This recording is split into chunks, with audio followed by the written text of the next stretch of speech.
કે વીરને જરી ભરેલા સાફારે, વીરને જોટાળી બંદૂક, વીરને તલવારે ત્રણ ફૂમકારે, વીરને જોટાળી બંદૂક. સ્વાગત છે અમારા બ્લોગની અંદર તમારું. અને વળી પાછા આવી ગયા છીએ રમૂજી વાતો, રમૂજી જોક્સ. લગ્નની સિઝન ચાલે છે એટલે તો બહુ મજા છે. હાલ તો મોજ કરીએ છીએ અને તમે મોજ કરતા હશો. અને લગ્નમાં તો એવું હોય ને તો ટાઈમે ગોઠવાઈ જાય ને તો ગોઠવાઈ જાય, નક અમુક વર્ષો નીકળી જાય તો મેળ પડતો નહીં. એક ભાઈ તો છોકરી જોવામાં 35 છોકરીઓ જોઈ, પણ એના ઉંમરે 35 વંડી થઈ ગઈ. 35 છોકરીઓ જોઈને પછી કે ખબર, કાકોને બે જ જોવા જતા. કાકા પહેલી જોઈ હતી ને બરોબર હતી, પહેલી જોઈ હતી જાશું કાકો કી જીએ.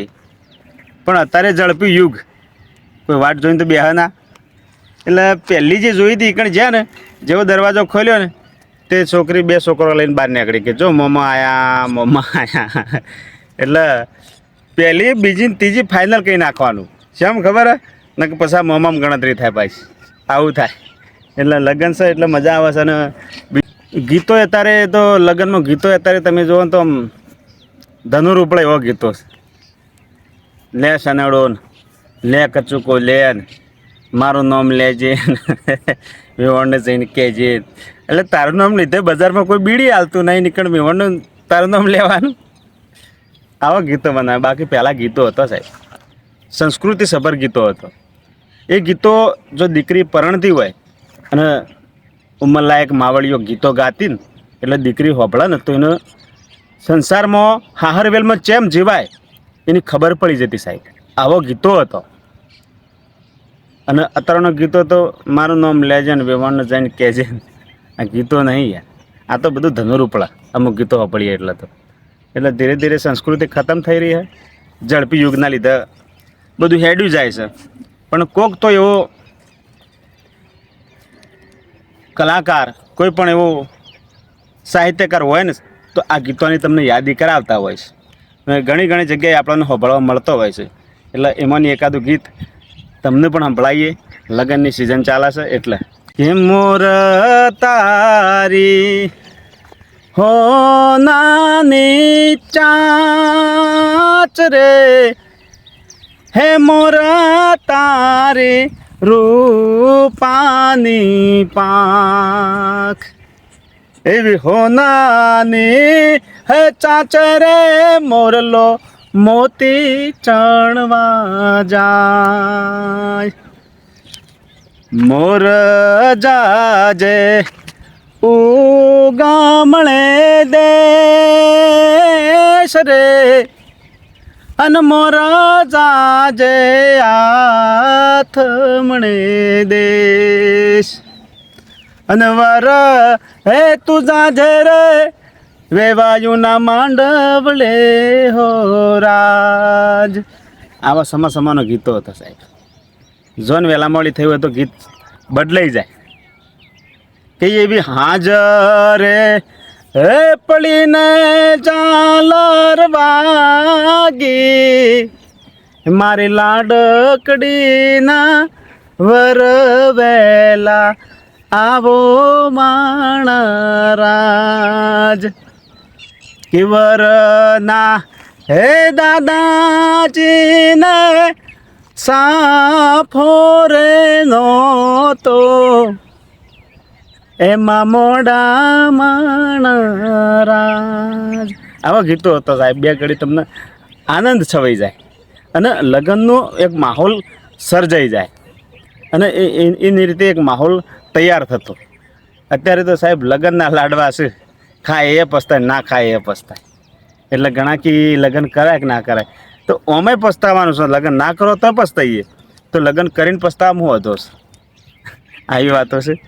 એથી આગળ એક બીજું ગીત યાદ કરીએ ને તો છે આપણા, એ વન રાતે વનમાં હેમી ઢોળ જા, વન રાતે વનમાં મી ઢોળ જા, એવા મીઢોળ પરણે ને જાળવા બાળ કુવારા. હું તમને પૂછું મારા વીરા રે હે જિગ્નેશભાઈ, આવડા તે લાડ તમને કોણે લડાયા. આવા ગીતો તો સાહેબ બે ઘડી સાંભળવાની મજા આવતી હતી. અને દીકરી સાહેબ અત્યારે તો મમ્મી જ કહી દે કે બેટા હોજે આપણે જોન વળાવે એટલે બહુ રોતી નહીં, મેકઅપ ધોવાઈ જશે. બહુ રોવાનું નહીં કે આ મેકઅપનો કેટલો ખર્ચો કર્યો 60,000 10,000નો, કે રોવાનું નહીં, મેકઅપ ધોવાઈ જાય. પહેલાં તો સાહેબ દીકરી વળાવતા ને એટલે ગરીબ બાપ હોય ભલે પછી રૂપિયાવાળાની છોકરી હોય, રૂપિયાવાળાની દીકરી હોય તોય બરાબર, પણ હોજ પડન ચોકમાં જોન વળાવવાનો સમય થાય ને એટલે બધી એ દીકરીની બહેનપણીઓ હોય, એના માતા, એમની કાકી બધા એમને મળવા આવે અને બથ ભરી ભરીને એકબીજાને મળતી અને દીકરીને આશીર્વાદ આપતા. પણ દીકરીનો બાપ એક બાજુ ઊભો રહ્યો હોય સાહેબ, જાણે એને કશું કર્યું જ નહીં, જાણે એને અમુક કોઈ લેવા દેવા જ ના હોય. એક જ ધારો દીકરીના હમું ટગર ટગર ટગર ટગર ટગર જોતો હોય સાહેબ દીકરીના હમું. અને દીકરી એમ કહેવાય કે બધાને મળતી હોય, બહેનપણીઓને મળે, હગાવાલાને મળતી હોય, અને એક બાજુ સાહેબ સાફો પહેરી જેના બજારમાં સાહેબ એક આકોટો કરે ને તો બજાર બંધ થઈ જાય. આવું મોભાદાર બાપ, જેની વાતનું એમ કહેવાય કે વજન પડતું હોય, આવો બાપ.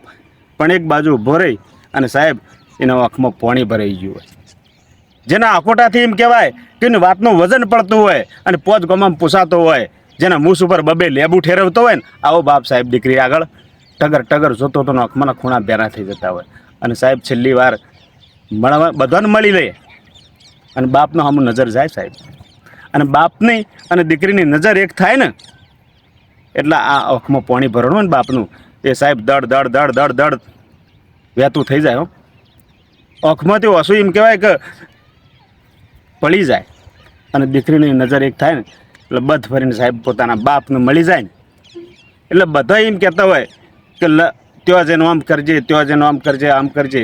બાપ બધ ભરી જાય સાહેબ, દીકરીને બે એકબીજાને બધ ભરી જાય ને બાપ સાહેબ બધી તાકાત ભેગી કરીને એટલું જ બોલે કે બેટા સુખી થાજે, એટલું જ કહી શકે સાહેબ. એનાથી આગળ બધી તાકાત ભેગી કરે ને તો આગળ કશું બોલી શકતો નહીં સાહેબ. બાપનું હૈયું ભરી જતું હોય સાહેબ. આવી દીકરીઓ સાહેબ એક સમય આવોય હતો.